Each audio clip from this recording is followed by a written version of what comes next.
thank you all for being here this afternoon. Can we turn off the projector, Luke? Okay. Because otherwise it's in my eyes. I have no idea what Luke actually said for the last 45 minutes. So I hope I don't repeat a lot of stuff. So the book was written really to address what I think many of the people in the free world, in the free market, kind of think tank world, struggle with. And this is kind of the dilemma that we face, the conflict, the paradox, if you will, that we all face. On the one hand, all of history, all of economic theory, but really the last 200 years of history suggest that capitalism and free markets work. If what you care about is wealth creation, if what you care about is standard of living, if what you care about is raising the poor from poverty, then we should all just embrace capitalism. Free markets work. And they work everywhere. They work in America, they work in Europe. This city and this country now are a testament to the fact that they work in Asia. So the mystery is, the paradox is, why aren't we embracing free markets? Particularly in the West. Because in the West, for the last 80, 90 years, we've been slowly and systematically abandoning free markets, moving away from capitalism, and towards more and more and more of a failed system, the system of statism, where the state is the center, rather than the marketplace and the individual. So, last 200 years, we've run a social experiment in the world. By the way, all you in the back, there's plenty of seats up here, so I'll wait if you want to come in and sit down. Seats in the front, they're all over the place. So for the last 250 years, we've been running a global experiment in what political, social, economic systems work, lead to prosperity, lead to human flourishing, and what political systems don't work, lead to human suffering, lead to death and starvation. 250 years we've been running an experiment. We've tried as close as we've ever come to pure capitalism. America in the 19th century, Hong Kong, and what do we get? Boom, explosions of wealth, high standard of living. Tens of millions of people rise out of poverty and achieve middle class. We tried the other side, pure statism, whether it's the Soviet Union or whether it's Nazi Germany, and what do we get? Death and starvation. Destruction. Everybody poor. Nobody rises up. And then we've tried mixtures. We've tried some capitalism and some statism. The whole world today is this mixed economy. And some have a lot of capitalism and a little bit of statism. Some have a lot of statism and a little bit of capitalism. And we find the direct correlation, right? We find that places that have more economic freedom, again, standard of living go up, standard of living high, wealth creation goes up, the poor are doing better. And places that have a lot of statism, a lot of government, a lot of central planning, people are poorer, standard of living is lower. So the correlation is right there in front of us. You can take, there's a publication that does the economic freedom index, and you can plot economic freedom based on GDP per capita, and there's a direct correlation. So, the question is, why do we keep moving towards more and more statism in the West? Granted, China's different, Asia's different, generally. You might be, hopefully, have been moving in the right direction. But in the West, we're moving in the opposite direction. We're giving up on capitalism. More and more controls, more and more regulations, more and more taxes, more and more redistribution of wealth. Less and less economic freedom. Less and less individual freedom in the economic realm. This is not, in my view, a question of economic theory. We know why capitalism works. We've had great economists who've explained why capitalism works. We have great economists who've advocated for free markets. So history is on the side of free markets. Economic theory is on the side of free markets. And yet we move away from it. In my view, the answer is much deeper. The answer has to do with the fact that deep down, at a very deep level, at an emotional level, we resent freedom. We resent capitalism, we resent free markets. There's an almost instinctual response that's against it. And you can see it. For example, after the financial crisis that just happened, 2008, big financial crisis, right? What were the headlines of the papers? Right when the financial crisis happened, before anybody had time to investigate, to do the research, to study what happened, who caused it, who's to blame, what were the headlines? Capitalism failed. Free markets failed. It's all the fault of the free market. Before anybody had any time to even think about it, we already knew, deep down. We knew it had to be capitalism. Had to be free markets. There's something wrong with free markets that they caused it. Now, I believe that in 5-10 years from now, when economists have looked at what happened and looked at the data and investigated and had time to reflect, there won't be an economist who thinks that the free market caused the financial crisis. Because the financial crisis, without a doubt, was caused in the United States by government controls, government regulations, the central bank, all of it, the entire crisis, is the fault of government. And if you're interested in the details, ask me afterwards. I'd be happy to explain in great detail exactly what caused the 2008 financial crisis. It wasn't, though, I can guarantee, free markets. Now, how can I guarantee that it wasn't free markets?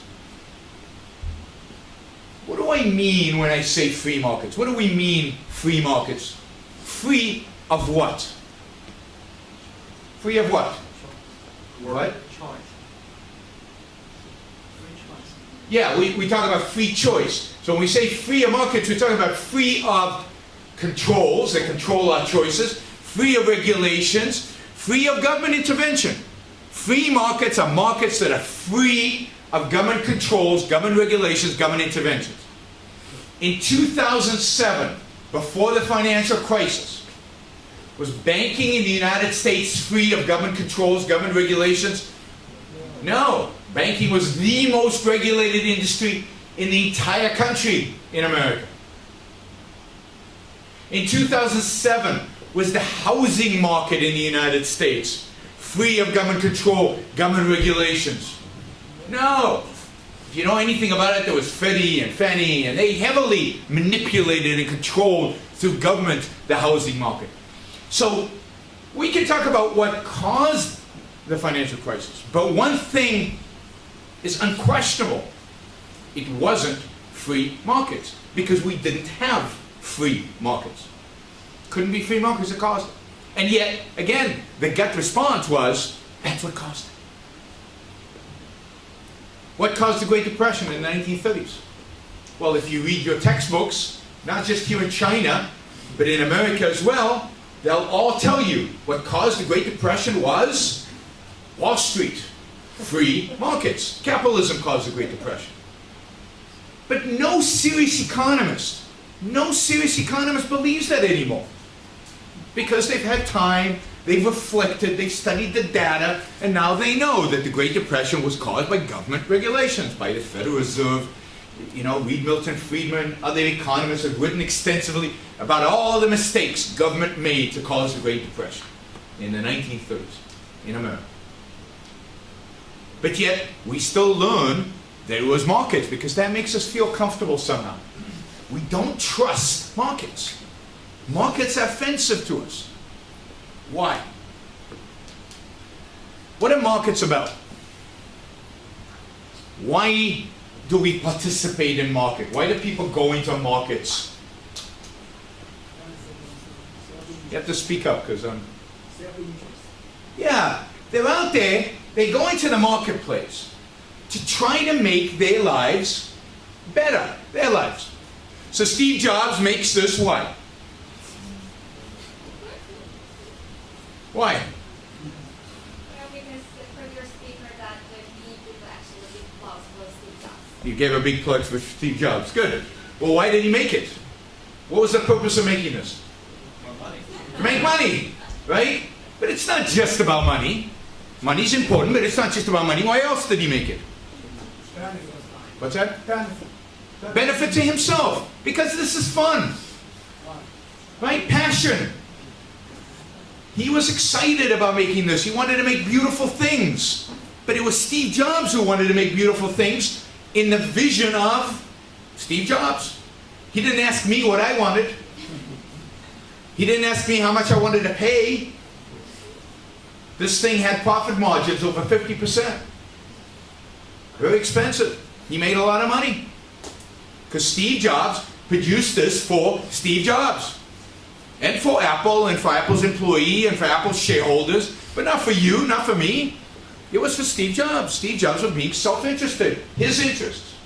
And when I like to joke that, you know, when I went and bought my first iPhone, it was 2008. The US economy was spiraling out of control. And I wanted to stimulate the US economy. I wanted to help my fellow man. So I went to the mall and went shopping and bought my iPhone. Because I know that's why you guys go to the mall, right? You go to the mall to buy your shoes and clothes because you want to make sure people have jobs. You care about the Chinese economy and you want to help it, right? No. Why do you go to the mall? To make your own life better. Because you want those nice shoes. Because you want a nice shirt. You want a nice iPhone. For your life. For your self-interest. So everybody goes into the marketplace with the intent of making their own life better. Through exchange. Through trade.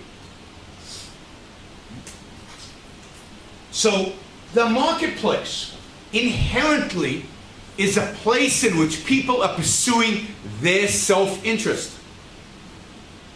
It's a place where we go and express our self-interest. And yet, what are we taught from when we're this big about self-interest? Now again, I don't know what they teach in China. I'm not an expert in China, but I can tell you what they teach in the West. Certainly I can tell you what my mother taught me. I grew up in a good Jewish household, right? And my mother told me, think of yourself last. Think of others first. We are taught by our preachers, by our rabbis, by our philosophers, by all of our moral teachers. We are taught that nobility, goodness, virtue comes from sacrifice. It comes from living for others. It comes from doing for others. It's about putting yourself, your own interest aside and pursuing the interests of other people. We're taught this. We internalize this. This is how we raise our kids. And yet the marketplace is a place that's the opposite. It's a place where people pursue self-interest. And there's a conflict there. Think about the lives of, let's take a different entrepreneur instead of Steve Jobs. Let's take Bill Gates. Think about Bill Gates. Bill Gates builds Microsoft. He makes for himself $70 billion. That's his wealth. How does he make the money? By selling us products that we value. He makes all of our lives better. Every one of us who owns Microsoft product, our life is better for owning it. And the whole culture is better. The whole world, if you will, is better. Not a single human being on the planet hasn't been touched by a product that comes from Microsoft. Their lives hasn't been made better. So he has changed the world, made the world a better place for almost everybody. How much moral, ethical credit does Bill Gates get for that? None. He's viewed at best morally, not as a businessman, but from a moral perspective, ethical perspective. He's viewed as neutral, but mostly negative because he's made $70 billion. He's a greedy businessman. When does Bill Gates become a good guy? He starts a charity. Now he's not making money anymore. He's not trading value for value.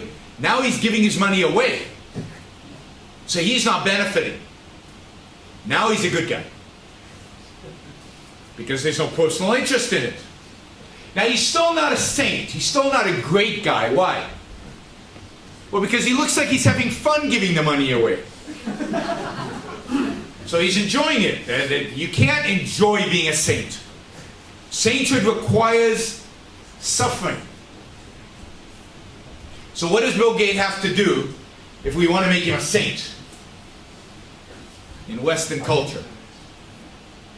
He has to give it all away. He has to move into a tent. And if he could bleed a little bit, that would help. But that's the perversion of the moral view that is held by most people in the world today. This is the view that morality is about sacrifice. That virtue is about self-denial. Not about building things, not about creating things, not about trading things. Those are all self-interested and therefore outside of morality. No, it's about giving. It's about sacrificing. And that's incompatible with capitalism. Bill Gates, the capitalist, is not a hero. Bill Gates, the philanthropist, the socialist, the redistributionist of wealth, right? He's redistributing his wealth. That we like. That's okay. So our ethical system that we have is incompatible with this political system. And when ethics and politics clash, when ethics and politics contradict, ethics will always win. People want to be good. They want to be just. They want to be virtuous in their own mind. So they're willing to give up some economic freedom. They're willing to give up some wealth in order to be good.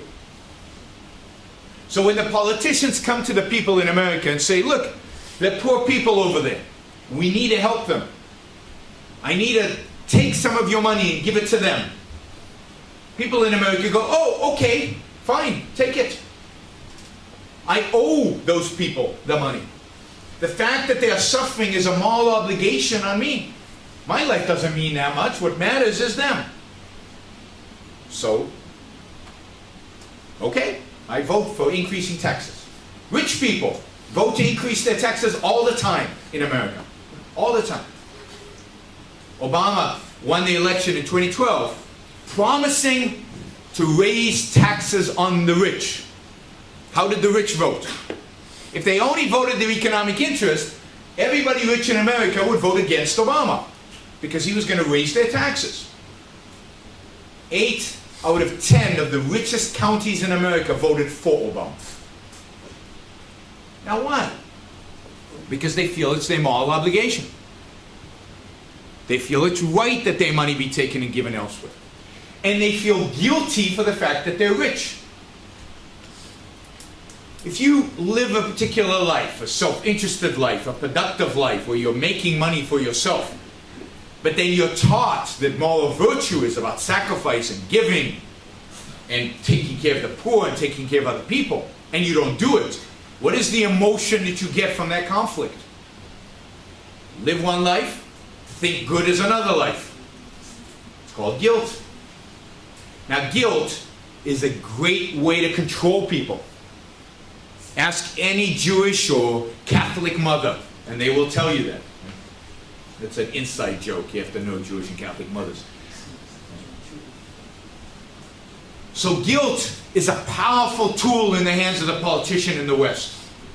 And the rich or the middle class, the people who built something, who've created something, can't stand before it.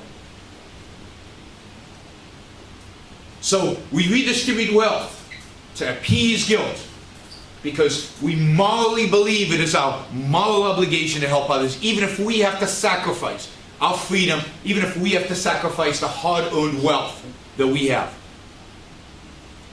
Why do we regulate businesses so much? What is it that causes us to regulate every aspect of business? Control it, tell them what they can sell, what they can't sell, under what circumstances. What is it about business that forces us to want to regulate them? Well, we already know that businessmen are self-interested, right? But what do we know about self-interest? Or what do we think we know about self-interest? What are we being taught about self-interest? It's bad. And what kind of behaviors are associated with self-interest? Well, when you, in the schoolyard, when you point at another kid, and say, he's being selfish, do you mean he's taking care of himself? No, what do you mean? Yeah, he's hurting other people. He's lying, stealing, he's cheating. Right? Cheaters are self-interested. So when we think businessmen's self-interest, automatically, inside our mind, because of the way we've been trained, because of the ideas that we've accepted, automatically we associated businessmen with thieves, businesses with crooks, businesses with cheats. You know who commits the most murders on American television? So like in the crime shows on TV, on the dramas on television, in the movies, who commits most of the murders? Businessmen. Over 50% of all murders on American television are committed by businessmen. In reality, 1 or 2%. On television, over 50%. Because we believe it. Deep down we believe it. We associate self-interest with murder and cheating and lying and stealing. So it fits. Now, if businessmen inherently, by their nature, are going to lie, steal, and cheat, then we better be worried. We need to control them. We need to regulate them. We need some government bureaucrat to look over their shoulder and make sure that they're not lying, stealing, cheating right now. We believe, as a culture, that lying, stealing, and cheating is inherent in the activity of business. So we assign a bureaucrat who is not self-interested, right? What's the interest of the bureaucrat? He's a public servant. He's there to take care of all of us. He's not motivated by his own interests. He's motivated by utility of society. So we trust him. Because, again, it's consistent with our ethics. Our ethics causes us to trust the public servant and to be suspicious of the businessman. So we walk into an elevator in the United States. You walk into an elevator in a building, and on the wall of an elevator there's a little plaque that says, "This elevator was inspected by a government bureaucrat and therefore it won't kill you." Because we know that if we leave businessmen to their own dealings, they will build elevators that fall down and kill their customers. Because the best way to make money under capitalism is to kill your customers. Right? If we didn't have food inspectors, McDonald's would poison you. That's the assumption. That's the assumption. And markets cannot take care of this, we are told, because they're greedy, because they're self-interested. And self-interest is bad. Self-interest leads to vice. the bad behavior.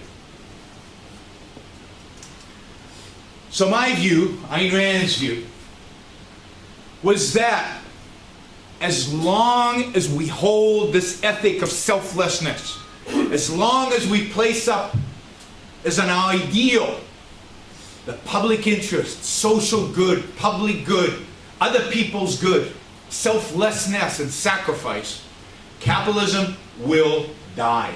Capitalism will disappear. What she offers us instead is a different morality, a different ethical code. An ethical code, I think I heard Aristotle's name, so an ethical code, I think that has its roots in Aristotle's ethics. An ethical code based on the idea that the purpose of morality, the purpose of ethics, is not to teach you how to sacrifice, is not to tell you what group you should be selfless towards, but to teach you how to live, how to achieve your values. An ethical system that teaches you how to achieve happiness, that provides you with the virtues and values that lead to success in life, to happiness in life, to human flourishing. A system of ethics that is focused on you as an individual and in your life and in making your life the best life that it can be, making your life a success as a human being.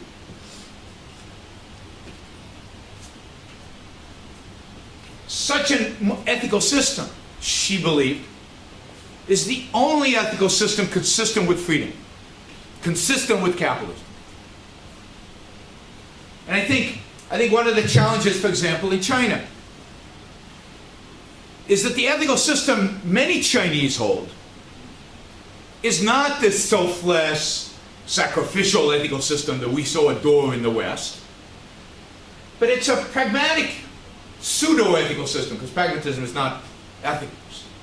It's what they teach in business schools in America, that you do whatever you can get away with. Whatever works. Whatever works in the short run. Whatever works right now. However I can make more money. But this is not what Ayn Rand is saying. This is not Ayn Rand's idea of self-interest. She's saying, no, self-interest constitutes a set of clear virtues, objective virtues, that lead to a happy life, that lead to success. The principles that work in the long run, not just in the short run. So what are these principles?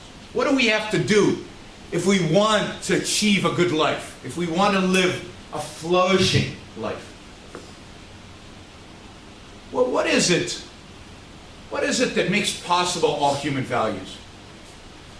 What is it that allows human beings to be successful? Looking at history, looking at the world around us, what it is that allows us to be human and to flourish in this crazy world among nature, right? Because if you look around, you can look at your neighbor, if you look around at the people in the room, we're a pretty pathetic animal. We're weak, we're slow, we have no claws, we have no fangs. You know, if we run down a bison and bite into it, it's not going to work. Saber-toothed tiger, human being, just on a physical level, who wins? Tiger every time. So what makes it possible for us to survive? What makes it possible for us to have survived the evolutionary pressures out there? It's our mind. Our ability to reason. Our ability to think. Every value that we as human beings have is a product of our minds. Think about agriculture. How did we invent anybody here have the gene for agriculture? No, there's no gene. There's no automatic way in which we discovered agriculture. Somebody had to figure out that a seed dropping to the ground and water on it is what source of a plant growing. That was the scientist, the great Newton or Einstein of his day, discovered the relationship between a seed and a plant growing. I mean, we take it for granted. But somebody had to figure it out. And then the Bill Gates of agriculture was the guy who said, oh, I can collect seeds, sow them, create agriculture, cut the thing and sell them on the open market. Right? So agriculture was a huge human achievement of the mind. As our clothes, as our everything we have. None of it is a product of just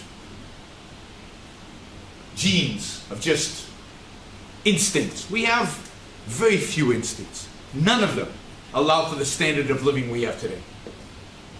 So for Ayn Rand, to be self-interested means to be rational, means to think, means to use your mind. Think, think, think. And thinking means thinking long-term. Because what we're trying to achieve is happiness over a lifetime. You don't want to do something tomorrow or the day after tomorrow that sacrifices your long-term prosperity. You want to be able to live a whole life happy and successful and flourishing. So it's about being rational over the long term. That's what self-interest means. That's what taking care of self means. So, got to be rational.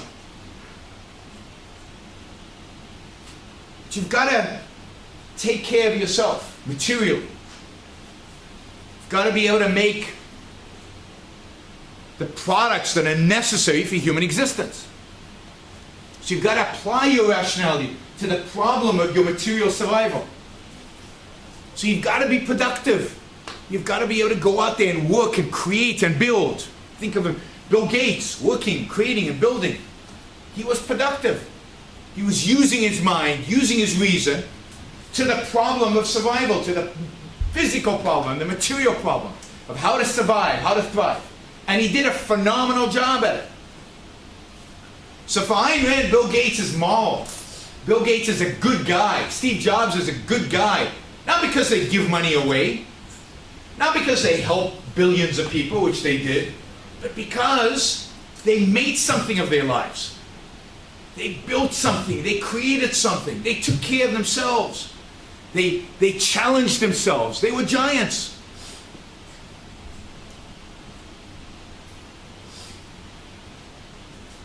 To be productive means to create the physical material that you need in order to survive. And the knowledge that you can do that, the feeling that you get from knowing you can take care of yourself in this world, gives people self-esteem, confidence, pride in themselves. Self-esteem is a necessary for happiness. You cannot be happy if you don't like yourself, if you don't believe that you can achieve things, that you can set goals and meet them. So self-esteem is necessary for human happiness. And I believe that therefore being productive is necessary for human happiness. You cannot be happy unless you're producing. You cannot be happy unless you have the confidence that you can produce for yourself, that you can take care of yourself, that you will not starve out there in nature. So when we hand people checks, when we provide people with welfare, we are not doing them a favor. We are destroying their lives. What we're telling them implicitly, you cannot take care of yourself. I need to take care of you. You're too incompetent, you're too stupid, you're too whatever to take care of yourself. And what does that do to their self-esteem? They start believing this. They start thinking, you're right, I cannot take care of myself. I can only live with the help of other people. I'm completely dependent on other people. They can never be happy. They can never be successful in life. What you're doing by handing out the checks is you're destroying their lives. This is what rich families often discover with their own children. If you have kids and all you do is hand them the checks, Don't expect anything from them. Don't require them to work. Just hand them the checks. Then they turn out often to be rotten children. Unsuccessful. Unhappy. That's why in a lot of rich places in the US you find drugs and alcohol and suicide rates very high. Because there's nothing to live for. There's no sense of pride. There's no sense of self-esteem because they haven't achieved anything in their life. Everything they've achieved is because of their parents. So self-esteem is directly tied to productiveness, directly tied to reason, to using our minds, to solving the problem of production. And then how do we, if we're self-interested, how do we interact with other people? What's the relationship with other people? What's that based on? Well, that's based on what I might call the trader principle. The way to relate to other people is to trade with them value for value. The way to relate to other people is not to exploit them, not to take advantage of them, and not to allow yourself to be taken advantage of by other people. Not to sacrifice for other people, but not to expect other people to sacrifice for you. The way to relate to other people is through trade. I offer you a value, you give me a value in return. This is what we do in the marketplace, right? I offered Steve Jobs $400 and he gave me an iPhone. How much is the iPhone worth to me? More than $400. Otherwise I wouldn't have bothered giving up the $400. How much is it worth to Apple? Less than $400. They made a profit. So who lost when I bought an iPhone? Nobody. Win-win. Trader principle is win-win. We both are better off at the end of the day. Rand says that should be the principle to get all human interaction. Not just in the marketplace, the material marketplace, but also in our friendship relationships. If you have a friend, and you're and emotionally and spiritually, all you do is give, and you don't ever get anything in return, why are they your friend? It's not going to last. Friendship is a trade. You give, they give. It's not necessarily a material trade. It can be a spiritual trade, but it's a trade. Love is the same thing. Love can't be one-sided. It has to be two-sided. It's a trade. You're getting something out of the relationship, they're getting something out of the relationship. Something good. That's why it's love. So the way for people to interact is through win-win, value-added relationships. So Rand says, if self-interest is that, it's being rational, it's being productive, it's dealing with other people on the basis of the trader principle, then is self-interest related to, is there any relationship between self-interest and lying, stealing, and cheating? The self-interested people, are they crooks? Does it make sense to lie? Is it in your self-interest to lie? Now most people say yes, and I'm sure half of you at least will say, yeah, sure, it's in my self-interest to lie. And I would say it's never in your self-interest to lie. You're cheating yourself and you're cheating reality. You're corrupting what's up here. Reason. Reason depends on what? Reason depends on facts, on truth, on reality. Lying is the distortion of facts, the distortion of truth, the distortion of reality. There's a saying in computers, garbage in, garbage out. If you put inside here garbage, you get outside there garbage. And you think, oh no, I only lie a little bit over here.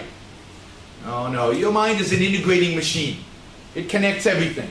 You can't separate the lies and keep everything else fresh and clean. It doesn't work that way. Lying is corrupting to your own ability to think. Lying always requires more lying. And you always know that the values you've achieved when you lied, you didn't make. You didn't create. You cheated. You faked reality to get them. And that destroys self-esteem. And self-esteem is required for happiness. It destroys happiness. I don't know anybody who's lied in life, I mean lied a lot in life, and is happy. They might be rich. We all know people who've lied and become rich. But money is not life. Life is not about money. Money is just one aspect. Happiness is not about money. Lying, stealing, cheating do not lead to human happiness. I mean, I'm getting old, and I can barely remember what I did last week. I have a hard time remembering what I did last week. It's a fact. Imagine if I lied about what I did last week. Now I'd have to remember two things. What I really did and what I lied. But actually I'd have to remember a lot more than just two things. I'd have to remember what really happened, what the lie is, who I lied to, who I didn't lie to, why I lied to some people, why I didn't lie to other people, when I lied, when I didn't lie. Way too hard. It's way too complicated. It's a disaster. And I'm going to get caught. And when you get caught, what happens to that relationship, that trade of principle, that value for value? What happens to your relationship with other people when they catch you lying? It's destroyed. In business, if you're lying, people won't do business with you. In friendship, if you lie to your friends, they won't be your friends anymore. It's a stupid strategy. It's an anti-life strategy. It's a self-destructive strategy. It certainly is not self-interested. And it's certainly not the way the market works in a free market. So if we can uncouple self-interest from lying, stealing, cheating, and if we can reject this morality of selflessness, of sacrifice, of living for others, then what we're left with is a moral code for living your own life for yourself, for your own happiness, for your own success, by being productive and by exchanging values with other people. And this is a morality that leads inevitably to what kind of economic system? A capitalist economic system, a free market economic system. Somebody who has self-esteem, somebody who is being productive, is rational and pursuing his own ideas, doesn't need mother government telling him what he can buy and what he can't buy, what he can eat, what he shouldn't eat, what drugs he should take, what he shouldn't take. He wants to make those decisions for himself. He wants to make the evaluation of what makes sense and what doesn't make sense. He wants to be independent, not a dependent on government, not a dependent on some bureaucratic authority. So he pursues a life of independence and wants to be free of these government controls and regulations. So this morality leads inevitably to a free market if people embrace it, if people accept it. So my view in the book, my view broadly, is that if we care about free markets, if we care about capitalism, if we care about freedom, then yes, we need to make economic arguments, and we need to study economics, and we need to know economics, and we need to explain economics to people. And that's all important. And we need to know history, and we need to be able to know and explain and give examples about history and the success of capitalism. But none of that will work unless we can also change the fundamental moral beliefs of the culture around us. In the West, change it from this sacrificial altruism towards self-interest. Maybe in China, change people's attitudes from a pragmatism, anything goes, do whatever you can, to a principled view of morality, of self-interest. If we can do that, if we can make this moral shift, then the economics and the history and the politics and all that are easy. They're easy. So when we talk about a free market revolution, the revolution I'm talking about is not a political revolution, certainly not an armed revolution. It's a moral revolution. It's a revolution in the morality that we hold, in the fundamental ideas that shape our lives. And if we can win that revolution, then the rest is easy. Thank you all.